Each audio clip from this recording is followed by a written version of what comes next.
Assalamualaikum warahmatullahi wabarakatuh. Hai warga desa dimanapun Anda berada. Salam jumpa dengan saya di channel Merdesa. Dengan saya, Ari Sarijo. Channel Merdesa adalah sebuah channel yang didedikasikan untuk desa dan tentu untuk warganya. Adapun video pertama ini, saya akan membahas desa yang ada sekarang ini. Karena setelah 8 tahun undang-undang desa dilaksanakan, masih tetap terjadi distorsi, kesalahan dalam memandang sebuah desa. Pada awalnya, ketika orang bicara desa, dalam benak sebagian orang pasti tak akan lepas dari kata desa itu terbelakang, desa itu pinggiran, udik, gaptek, tradisional, dan tertinggal.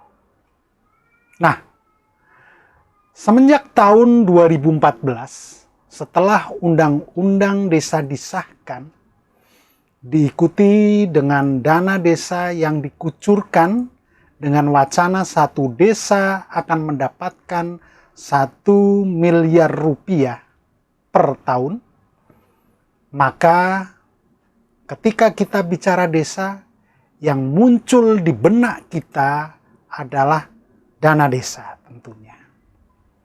Lalu 1 miliar membangun pembangunan.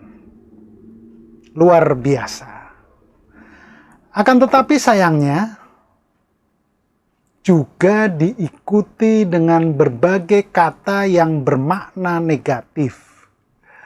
Seperti korupsi, pungli, kepala desa masuk bui, dan lain sebagainya.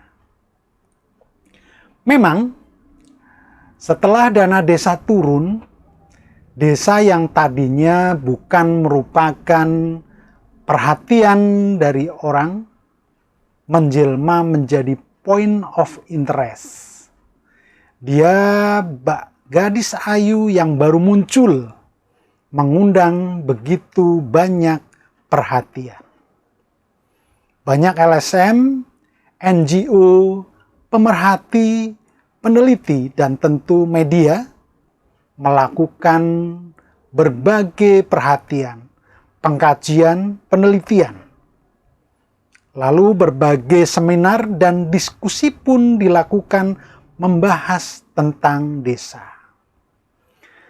Namun sayang, dari sekian banyak penelitian, pengkajian, dan berbagai diskusi serta seminar tadi, keluar mengemuka hasilnya adalah bahwa potensi kepala desa akan banyak yang menghuni hotel Prodeo, imbas dari pelaksanaan dana desa.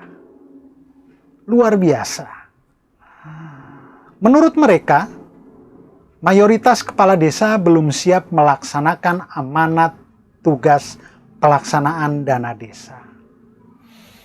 Ini artinya masih terjadi kesalahan cara pandang terhadap desa, terutama pemerintah desa.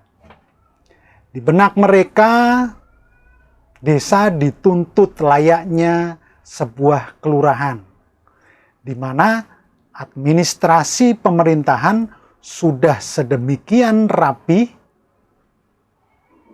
mereka lebih mahir dalam pengadministrasian, peng-SPJ-an.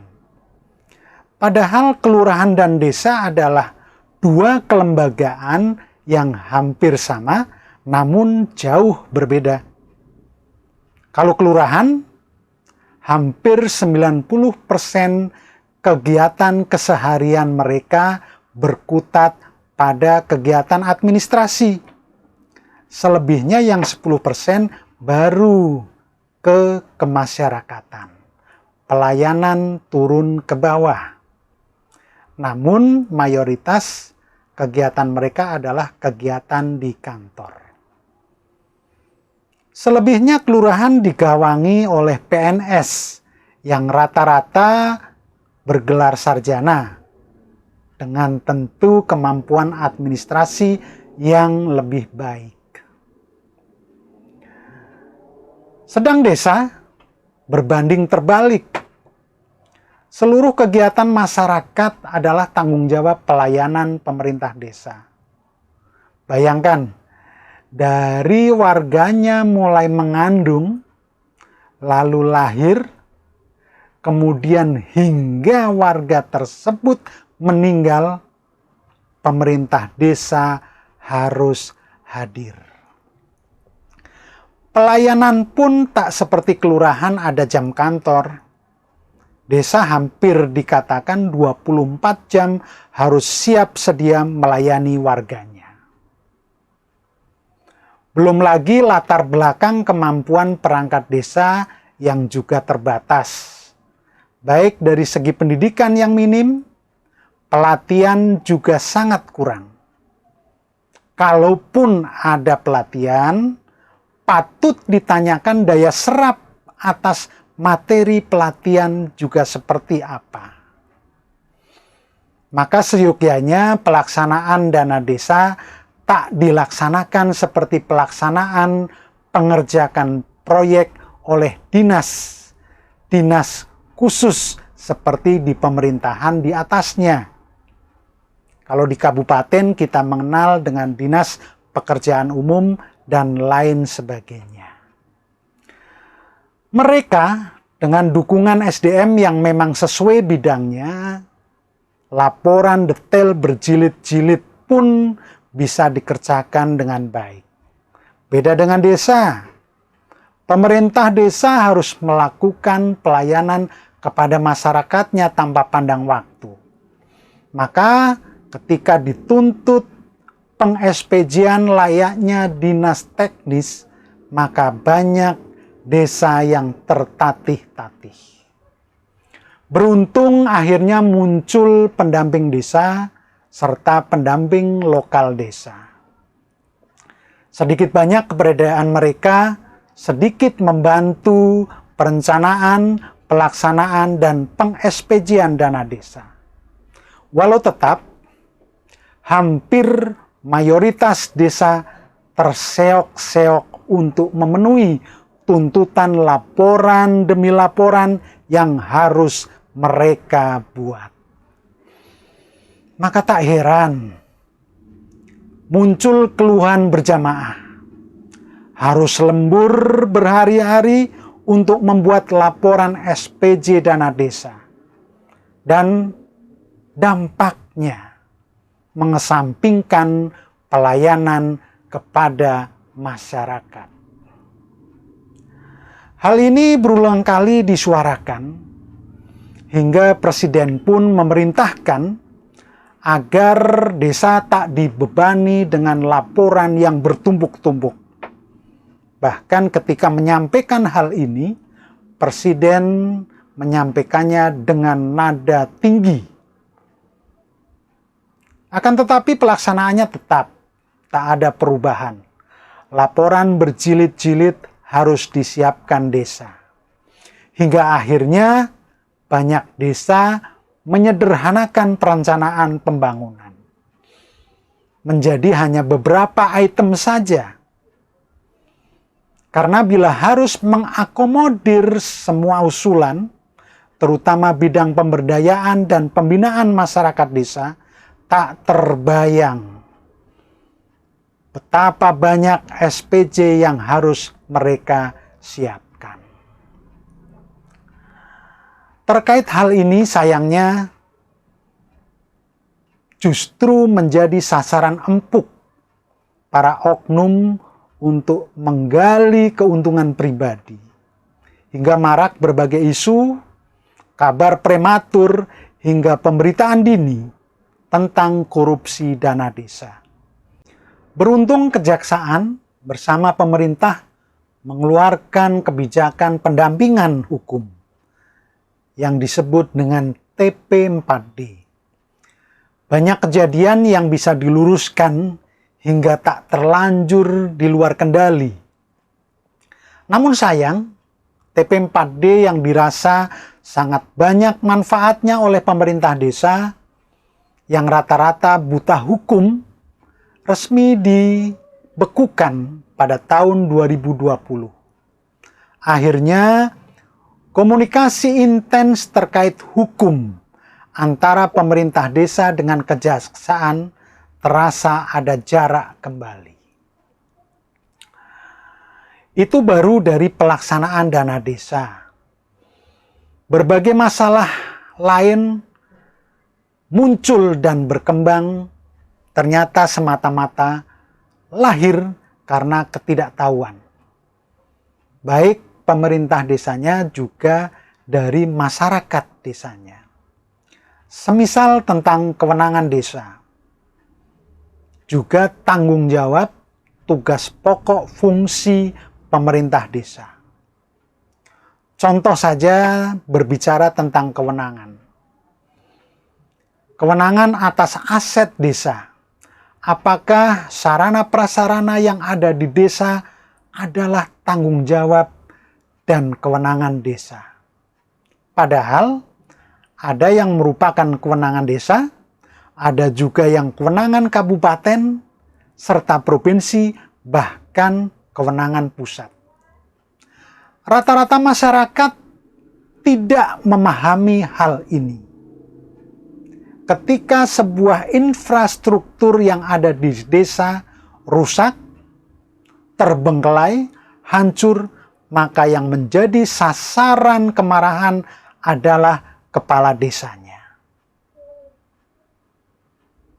Belum lagi bicara hak asal-usul desa, marwah kedaulatan desa. Banyak aturan yang kian mengebiri kemandirian dan kehormatan desa. Hingga akhirnya harus dengan demo berjilid-jilid, penyampaian aspirasi bahkan ke pusat untuk memperoleh kembali hak dan kedaulatan desa tersebut. Salah satu contohnya adalah tanah bengkok desa. Tanah yang sesuai hak asal usulnya sudah melekat sejak desa itu lahir. Pada awal-awal berlakunya Undang-Undang Desa, tanah bengkok akan ditarik menjadi kekayaan daripada kabupaten. Beruntung itu bisa diperjuangkan atas dasar perjuangan para perangkat desa bahu-membahu dengan kepala desa. Maka di channel ini saya ingin mengajak semua pihak untuk mari menyamakan cara pandang terhadap desa, khususnya pemerintahan desa, agar tak ada lagi kesalahan dalam mensikapi sebuah kabar, sebuah berita, ataupun kondisi atau kebijakan di sebuah desa. Video ini adalah pengenalan tentang channel Merdesa, channel yang akan bicara tentang desa apa adanya. Karena banyak permasalahan desa yang akan kita bahas dalam channel ini. Seperti jenis desa apa saja, lalu klasifikasi desa. Apa itu kepala desa? Stafnya apa saja? Juga apa saja kelembagaan yang ada di desa? Juga sering menjadi pertanyaan di sebagian besar benak masyarakat tentang berapa sih biaya untuk mencalonkan diri sebagai kepala desa. Karena marak berita, ada kisaran 1 miliar, ada kisaran bahkan hingga 2 miliar rupiah hanya untuk menjadi kepala desa. Lalu gajinya berapa? Apakah dengan modal sebesar itu akan balik modal pada akhir jabatannya? Atau memang orang tersebut benar-benar punya keinginan untuk mengabdikan dirinya demi kemajuan desanya? Maka tetap di channel ini, nantikan video selanjutnya. Bila serasa ada manfaat, maka like, share, dan subscribe. Dan jangan lupa, komen bila ada pertanyaan, ide pembahasan, atau diskusi masalah, dan lain sebagainya. Tetap semangat untuk membangun. Salam Merdesa!